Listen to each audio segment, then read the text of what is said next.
Hello दोस्तों, मेरे channel का नाम है ट्रेडिंग क्राइम एनालिसिस और हम हर रोज आपके लिए ट्रेडिंग टॉपिक पर एक्सप्लेनिंग वीडियो लेकर आते हैं।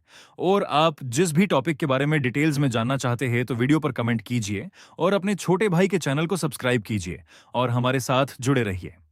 क्या कभी सोचा है कि एक छोटी सी मोबाइल एप्लीकेशन एक बहुत बड़ा फाइनेंशियल एम्पायर और लाखों आम लोगों के बैंक अकाउंट्स के बीच क्या कनेक्शन हो सकता है? आज के इस डिटेल्ड डीप डाइव में हम 2025 की सबसे ज्यादा चर्चित और शायद सबसे ज्यादा कंट्रोवर्शियल स्टार्टअप स्टोरी का विश्लेषण करने वाले हैं। सोर्स मटेरियल के हवाले से समझेंगे कि आखिर ये पूरा सीखो ऐप का विवाद है क्या और क्यों हर तरफ इसकी इतनी चर्चा हो रही है। ₹1 का जाल। किसी भी बड़ी कंट्रोवर्सी की शुरुआत ना अक्सर बहुत ही छोटे और आम से लगने वाले इंसिडेंट से होती है।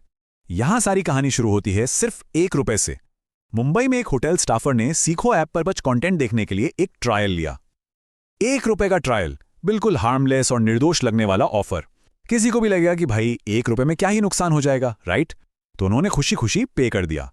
लेकिन ठीक 3 महीने बाद उस होटल स्टाफर के बैंक अकाउंट से लगभग ₹1200 गायब हो चुके थे, वो भी बिना किसी अलर्ट या परमिशन के। उस आम इंसान को बिल्कुल अंदाजा नहीं था कि आखिर उसके मेहनत के पैसे जा कहां रहे हैं। और पता है सबसे हैरानी की बात क्या थी? ये सिर्फ एक अकेले व्यक्ति के साथ नहीं हो रहा था। ऐसे बहुत से लोग थे जो पूरी तरह से कंफ्यूज थे कि उनके अकाउंट से लगातार पैसे आखिर क्यों कट रहे हैं। तो झोल क्या था? वो ₹1 का इनोसेंट सा ट्रायल असल में एक हिडन मंथली डिडक्शन का बड़ा जाल था। हर महीने चुपचाप ठीक ₹199 अकाउंट से डिडक्ट हो रहे थे। ये एक इनविजिबल सिस्टम की तरह काम कर रहा था। देखिए, हर महीने ₹199 किसी को इतनी बड़ी रकम नहीं लगती कि बैंक तुरंत कोई रेड फ्लैग दिखाए, लेकिन समय के साथ लगातार कटने वाली ये रकम एक बहुत बड़ा रूप ले लेती है। जब इस छोटी सी मासिक फीस को बड़े पैमाने पर देखा गया तो आंकड़े सच में चौंका देने वाले थे। सिर्फ एक छोटा सा सब्सक्रिप्शन फी, लेकिन इम्पैक्ट 40 लाख से ज्यादा यूजर्स इस सिस्टम के अंदर ट्रैप हो चुके हैं। जरा इस मैथ्स पर ध्यान दीजिए। 40 लाख यूजर्स और हर एक से लगातार 199 का मंथली डिडक्शन, ये एक आम सी लगने वाली छोटी अमाउंट को एक बहुत बड़े रेवेन्यू स्ट्रीम में बदल देता है। माइंड ब्लोइंग है ना? तो आइए आगे बढ़ते हैं। सेक्शन 2, ₹1 बिलियन एम्पायर बनाना। अब आम कंज्यूमर के बैंक अकाउंट से थोड़ा पीछे हटकर कॉर्पोरेट पिक्चर को देखते हैं। सोर्सेस हमें इस स्टार्टअप की पूरी टाइमलाइन बताते हैं। कहानी शुरू होती है IIT कानपुर से, जहां 3 फाउंडर्स रोहित, कीर्ते और यश की मुलाकात होती है। फिर वो वहां से निकलकर उदयपुर के एक छोटे से कमरे में अपना स्टार्टअप बनाने के लिए शिफ्ट होते हैं। शुरुआती दिन काफी मुश्किल थे। 1 या 2 नहीं बल्कि 100 अलग अलग इन्वेस्टर्स ने उन्हें रिजेक्ट किया। एक classic underdog story.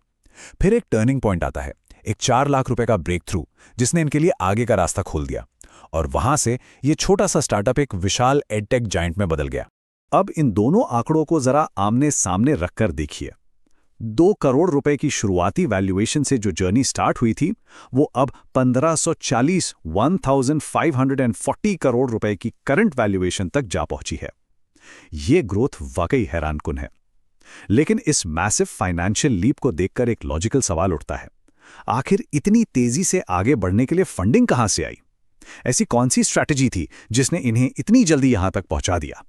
Section 3, dark patterns को डिकोड करना। इस कंट्रोवर्सी की गहराई को और इसके टेक्निकल मैकेनिज्म को ठीक से समझते हैं। होता क्या है कि स्टेप 1 में ₹1 का ट्रायल ऑफर किया जाता है। जब ये इनिशियल पेमेंट कंप्लीट होती है तो स्टेप 2 में बिना किसी साफ चेतावनी के एक हिडन UPI ऑटोपे मैंडेट अनजाने में साइन हो जाता है। और फिर स्टेप 3 में यही मैंडेट हर महीने ₹199 चुपचाप ऑटोमेटिकली डिडक्ट करना शुरू कर देता है।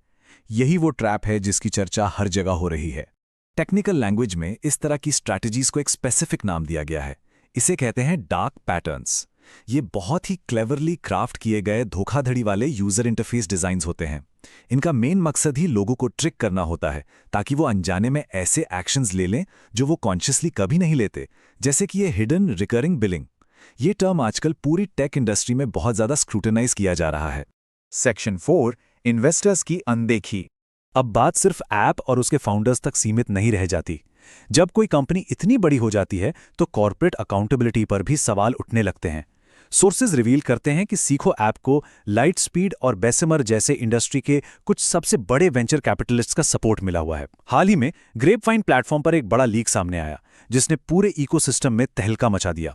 इस लीक ने एक सीधा और कड़वा सवाल पूछा, क्या इतने बड़े एक्सपीरियंस्ड इन्वेस्टर्स को वाकई इस यूजर ट्रैप के बारे में कुछ नहीं पता था, या फिर उन्होंने तेजी से बढ़ते नंबर्स को देखकर इस ऑटो पे मैकेनिज्म को जानबूझकर अनदेखा कर दिया।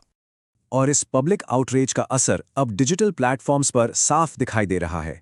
एक बहुत बड़ा विरोध शुरू हो चुका है इंटरनेट पर। YouTube और सोशल मीडिया पर कई कंटेंट क्रिएटर्स ने इस मामले पर अग्रेसिवली वीडियोस बनाए हैं। इन सोर्सेज के मुताबिक लोगों ने तो इसे 2025 का सबसे बड़ा स्कैम तक का टाइटल दे दिया है। आम जनता का गुस्सा इस समय बिल्कुल अपने चरम पर है। Section 5 legal versus ethical checkpoint. देखिए, अग्रेसिव बिजनेस स्केलिंग और कंज्यूमर एक्सप्लॉयटेशन के बीच ना एक बहुत ही धुंधली सी लाइन होती है। अगर लीगली देखा जाए, यानी साइड ए पर, तो डिफेंस ये हो सकता है कि यूजर्स ने अपना यूपीआई पिन डालकर टेक्निकली इस मैंडेट को खुद ही ऑथराइज किया था। कागजों पर तो इजाजत दी गई थी, राइट? लेकिन साइड बी पर एथिक्स और नियत का बड़ा मुद्दा सामने आता है। क्या ये एथिकली सही है कि 40 लाख यूजर्स से टर्म्स एंड कंडीशंस को जानबूझकर छुपाया जाए? टेक्निकली लीगल होने और एथिकली सही होने के बीच एक बहुत बड़ा फासला होता है। तो इन सभी डेटा और एनालिसिस से एक बहुत बड़ा प्रैक्टिकल टेकअवे निकलता है, जो डायरेक्टली इन सोर्सेज में भी स्ट्रांगली रेकमेंड किया गया है। सभी को तुरंत अपने स्मार्टफोन्स उठाने चाहिए और अपनी यूपीआई ऑटो पे सेटिंग्स का ऑडिट करना चाहिए। चाहे कोई भी पेमेंट्स ऐप यूज हो रही हो, उसमें एक्टिव मैंडेट्स के सेक्शन में जाके जरूर चेक करना चाहिए कि कहीं ऐसे ही छुपे हुए सब्सक्रिप्शंस एक्टिव तो नहीं है। ये इस वक्त एक बहुत ही अहम और जरूरी कदम है। अंत में ये पूरा मुद्दा एक बहुत ही गहरा सवाल छोड़ जाता है।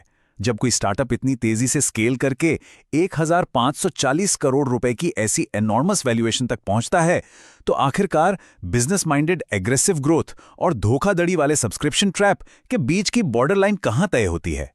क्या स्टार्टअप इकोसिस्टम में तेज ग्रोथ पाने के लिए किसी भी हद तक जाना स्वीकार्य है? ये एक ऐसा सवाल है जिसने आगे आने वाले समय के लिए एक लंबी बहस छेड़ दी है। आज के इस डीप डाइव विश्लेषण में बस इतना ही। उम्मीद है इस मुद्दे की हमारी वीडियो अच्छी लगी हो तो हमारे चैनल को सब्सक्राइब और वीडियो को लाइक भी कर दीजिए और हमारे चैनल के साथ ऐसे ही जुड़े रहिए। हम फिर लौटेंगे आपके लिए बहुत ही दिलचस्प और इंटरेस्टिंग टॉपिक को लेकर एक्सप्लेनिंग वीडियो में। तब तक के लिए बाय बाय।